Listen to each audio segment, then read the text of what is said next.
Welcome back to my channel. This is Coin Nomad. 안녕하세요, 코인 노마드입니다. 오늘은 미국 경제를 크립토에 적용했던 방식으로 운영하려고 하는 스캇 베센트와 트럼프를 집중 조사해 봤습니다. 트럼프에 적용했던 것은 바로 규제 완화죠. 미국 경제도 규제 완화를 통해서 살리려고 하는데 과연 BBB, Big 뷰티풀 빌이 성공할 수 있을까 한번 보고, 비트코인 보시면 최고점 찍고 조금 빠지는 모양새가 보이고 있습니다. 107,939 2.9% 빠졌고, 이더리움이 좀 더 많이 빠졌죠. 6.1%. 그리고 XRP 2불 33 5.5% 정도 빠졌다.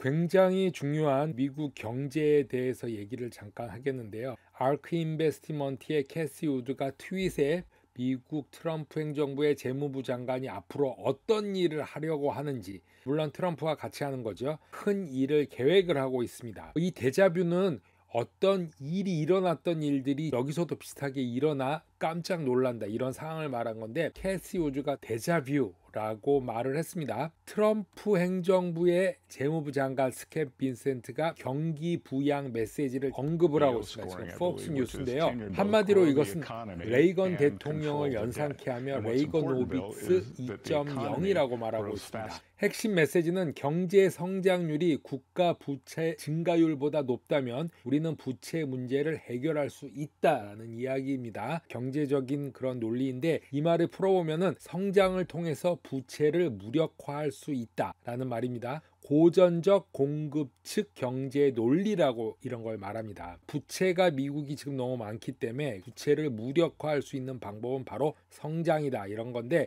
1980년대 미국 경제를 2025년 45년 지난 지금 적용할 수 있을지가 의문인데, 레이건 시대로 회귀해 본다면 미국 경제를 회복시켰던 세 가지 주된 요인이 무엇인가 한번 봐야 되겠습니다. 스캇 베센트가 말하는데, 대규모 감세였다. 특히 부자들과 기업에 대해서 감세를 했고, 두 번째, 규제 완화입니다. 지금 크립토에 적용하는 것을 경제에 적용하려고 하는 것 같은데, 세 번째, 금리 인하와 공급 측 성장입니다. 금리 인하, 그래서 지금까지도 금리 인하를 트럼프가 줄기차게 이야기하고 있습니다. 그러는데 대법원 판결 났죠. 그래서 더 이상 파월은 자를 수가 없습니다. 그럼 레이건 시대의 성공을 이루었냐? 결과는 이렇습니다. GDP 상승했고 물가는 안정됐습니다. 고용은 증가했다. 그럼 과연 이번에도 그렇게 될 것인가? 캐시 우드는 데자뷰라고 말했던 것입니다. 재무부 장관 스캇 베센트 역시 성장률은 부채 증가율보다 크다라고 말하면서 이것은 공식이다.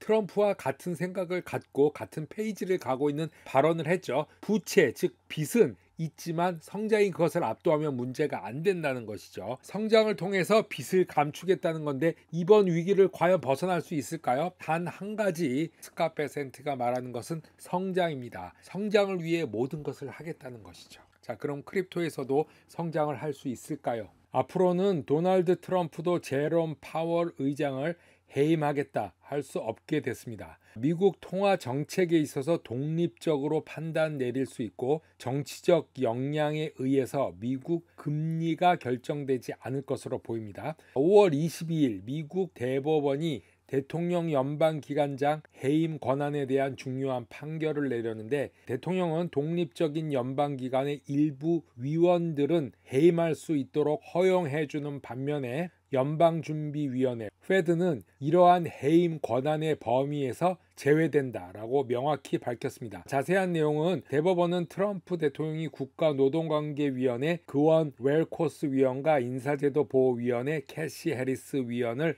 해임할 수 있다라고 판단을 했지만, 연준은 이러한 해임 권한이 적용되지 않는다라고 밝혔습니다. 파월을 해임할 수 없다는 이야기입니다. 연준은 독특한 구조의 중공공기관으로서 역사적으로도 제1차, 2차 미국 은행의 전통을 따르는 특별한 지위를 가진다라고 대법원은 설명했는데, 이번 판결에서는 1935년에 험프리의 집행인 사례 판례를 검토하는 과정에서 이런 해결책이 나왔고, 대통령이 독립기관 위원을 해임하는 것을 제한하는 제정을 한 것으로 볼 수 있습니다. 브래드 갈링하우스는 크립토 원 미닛이라는 짧은 영상으로 리플 투자자 앞에 섰습니다. 아주 흥미로운 소식을 전한다고 하면서 XRP 선물과 ETF가 드디어 CME와 나스닥에 동시에 상장됐다라고 알렸습니다. 이것은 또 하나의 상품이 아닌 기관 투자자들이 디지털 자산에 접근할 수 있는 진입 장벽을 낮추는 거대한 변화라고 말하면서 크립토 시장은 점점 더 성숙해 가는 순간을 목격하고 있고 단지 개인 트레이더가 아니고 연기금, 헤지펀드, 글로벌 금융기관들이 이제 XRP에 손을 뻗고 있다라고 1분 동안 전하고 있습니다. 브래드 갈링하우스가 크립토 1미닛 1분 영상 올릴 때 존 디톤도 같은 시간대에 비슷한 내용을 올렸습니다. 존 디톤은 크립토 역사에서 가장 위대한 인물들을 정리해 봤다고 합니다. 굉장히 방대하고 총망라돼 있고 우리가 아는 인물도 많이 나오고 또 제가 방송 한동안 한 번씩 언급했던 이름들도 나와서 친근하게 보았는데 정리해 봤습니다. 크립토가 일단 두 개로 나눌 수 있는데 하나는 비트코인, 하나는 비트코인 이외의 다른 모든 크립토라고 합니다. 크립토 전체를 봤을 때 가장 위대한 존재는 역시 알려지지 않은 사토시죠. 그래서 사토시 먼저 출발하고 있는데 비트코인을 발명한 익명의 창시자, 디지털 화폐의 새 시대를 연 인물이 바로 사토시입니다.